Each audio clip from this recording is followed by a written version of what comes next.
The King and the Three Thieves, a Persian Tale by Kristen Belush.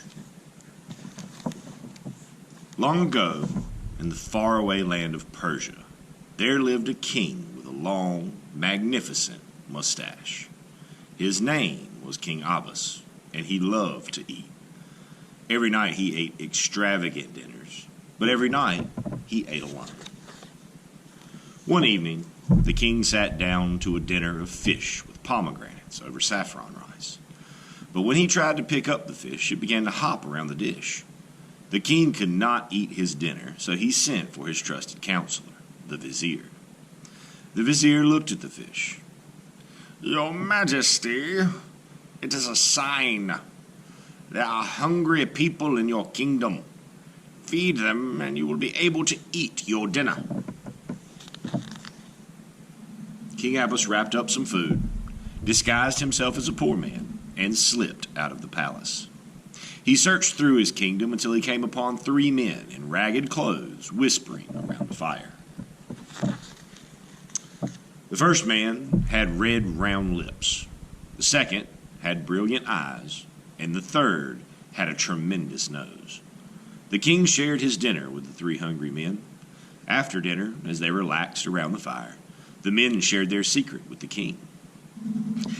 "We're going to rob the king," they confided. "Impossible!" exclaimed the king.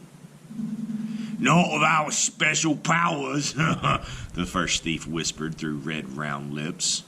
"I can whistle a tune that'll put anyone to sleep." The second thief looked at the king with his brilliant eyes. "I can see through walls." The third thief sniffed with his tremendous nose. "My sneeze is so strong it can blow a door right off its hinges." King looked at the first thief's lips, the second thief's eyes, and the third thief's nose. As he twirled his mustache, he said, "I have a power too. If you are caught, I will free you with a mere twitch of my mustache." The king's mustache looked magnificent, so the thieves invited him along. The king and the three thieves stole swiftly through the night.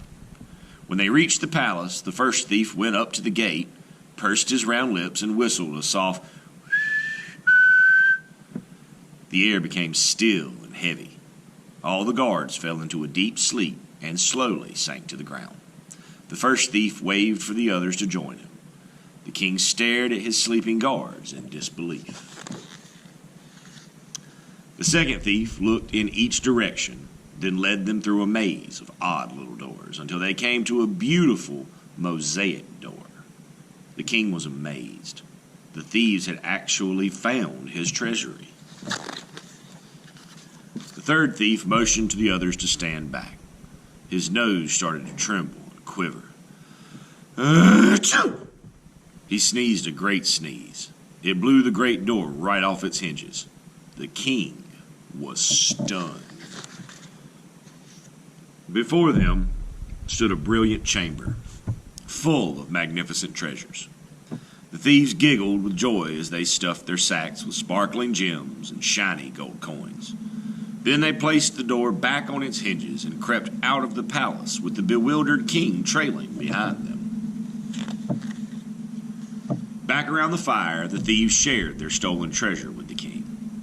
The king waited for the three thieves to fall asleep, and then he slipped away and returned to his palace. The king put on his royal robes, woke up his sleeping guards, and ordered them to arrest the thieves.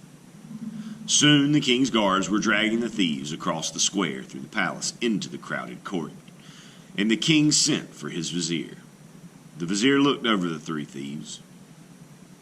"Your Majesty, they are a sign. Power can be used for evil or for good."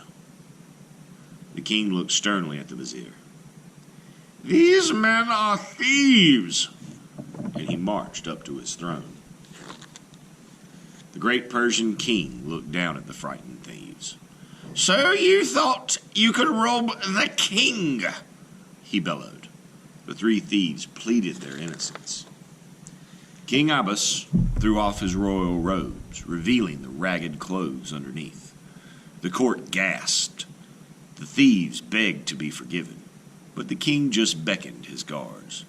"Take these three to the dungeon!" The guards surrounded the thieves. The first thief nudged the second thief. The second thief nudged the third. The third thief gathered his wits and called out, "Your Majesty, last night you said if we were caught, a twitch of your mustache would free us. Please twitch your mustache now." The king paused. The guards stopped. The court was silent. The king thought. He looked at the first thief's lips, the second thief's eyes, and the third thief's nose. Then the king thought some more. He looked at his vizier and remembered what he had said. "Power can be used for good or for evil."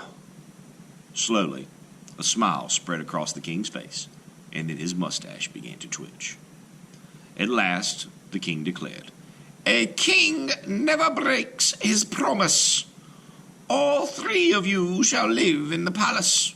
Together, we will use our powers to make sure that no one in the kingdom ever goes hungry again." The three were so grateful that the first thief's round lips broke into a wide smile. The second thief's eyes beamed with happiness, and the third thief's nose tingled with delight. The court cheered their kind and wise king, and the vizier looked to the king and gave a silent nod. From that day on, the king never ate alone. The king's guards, his trusted vizier, and the three men all ate dinner with the king. And whenever they ate fish with pomegranates over saffron rice, the king would smile.